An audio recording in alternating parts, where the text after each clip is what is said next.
A 30-day notice to vacate is one of the most commonly needed landlord documents, used to terminate month-to-month tenancies, notify tenants that a fixed-term lease will not be renewed, or give formal notice when a tenant has indicated they're leaving. Welcome to tenantscreeningbackgroundcheck.com. Here's how to use a 30-day notice to vacate correctly. The 30-day notice to vacate can be issued by either the landlord or the tenant. When a landlord issues it, it informs the tenant that their tenancy will end in 30 days. When a tenant issues it, it gives the landlord 30 days notice of their intent to move out. Either way, it creates a documented record of the tenancy's end date.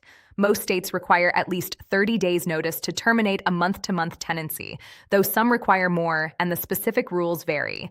California, New York, New Jersey, and several other states require 60 days or more in certain circumstances. Always verify your state's requirement before sending the notice.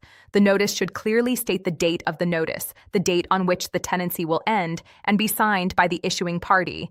Deliver it in writing using the method specified in your lease: personal delivery, certified mail, or another specified method. For the free 30-day notice to vacate form and landlord resources, visit tenantscreeningbackgroundcheck.com.